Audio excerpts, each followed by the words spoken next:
punto pong ito'y kamustahin na po natin ang paghahanda naman sa mga pantalan mula sa spokesperson ng Philippine Ports Authority na si Eunice Samonte. Magandang umaga at welcome po sa Balitang Hali. Magandang umaga po, Miss Connie, at sa lahat po ng nanonood, nakikinig. Sa inyo pong pagbabantay, marami na po ba yung mga dumaragsang pasahero sa mga pantalan sa bansa? Sa ngayon po, no, we're expecting mas marami po yung this year kumpara sa nakaraang taon. We're expecting 2.2 million passengers kumpara po sa 1.9 million passengers last year. Bunsod na rin po ito ng mas maaga pong suspension ng mga klase ng mga mag-aaral at meron din po tayo ngayong mas mahabang holiday dahil po tumapat ng 31 yung Friday. So mas marami po tayo ine-expect pagdating po ng Thursday at Friday. At fully booked na rin ho ba yung mga biyahe daw ng mga barko naman? At syempre marami hong mag-uuwian eh.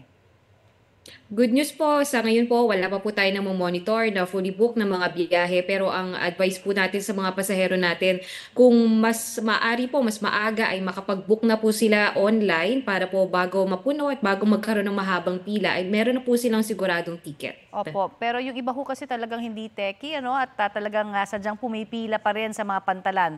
Mahaba na ho ba yung pila as we speak, ma'am? As we speak po, hindi pa po gaanong kahaba yung pila. And kahapon din po, nag-inspeksyon si Secretary of Transportation at si PPA General Manager Jason Tiago sa pantalan po ng Batangas na isa sa may pinakamalaking passenger terminal. Hindi pa po gaanong karami yung mga tao dyan. Pero in-expect po natin, madadagdagan yan ng Thursday and Friday at magkakaroon pa po tayo ng mga additional passengers. Bagamat sabi nyo nga po kanina, hindi po gaanong techy yung iba nating mga kababayan, maaari po silang bumili ng ticket dito po mismo sa ticketing booth sa ating mga pantalan. Alright. At may sapat ho tayong mga masasakyan naman, bilang ho ng mga masasakyan.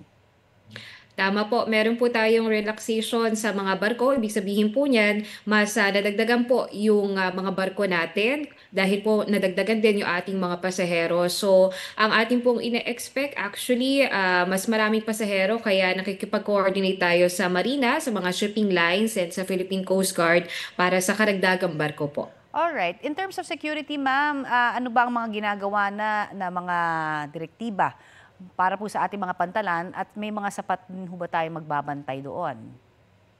In terms of security po, meron po tayong port police na roving po sa ating mga pantalan nationwide, Luzon, Visayas, Mindanao, around more or less 3,000 security forces po yan. And tayo po in coordination din with Philippine Coast Guard dahil po merong K9 Academy ang PPA at ang PCG. So ito pong mga K9 units natin, yung mga dogs ay naka-deploy na rin po. At meron din po tayong mga body-worn cameras at pati na rin po yung ating mga security po mismo dun sa mga gate at sa mga pantalan. At huling paalala na lamang ng mga bawal dalhin. Kasi yan ho ang parating nagiging sanhi ng pagkaroon ng aberya minsan sa mga pasahero. That's correct po. Ito nga po yung isa sa mga nagpapahabang ng pila, no? Especially kapag may mga dala na bawal. Like for example, bawal pa rin po syempre yung mga deadly weapon, flammable items. And bukod po dyan, para naman po sa may mga kasamang pet o yung mga fur parents na may kasamang fur babies po, mas makabubuti kung meron silang dalang veterinary health certificate. Pati na rin po yung kanilang valid shipping permit. Makukuha naman po yan sa Bureau of Animal Industry.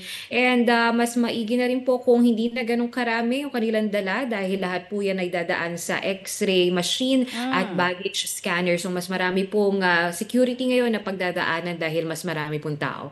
Marami pong salamat sa inyong oras na ibinahagi sa amin dito sa Balitang Hali. Maraming salamat po. Ingat po tayong lahat. Yan po naman si PPA spokesperson Eunice Samonte.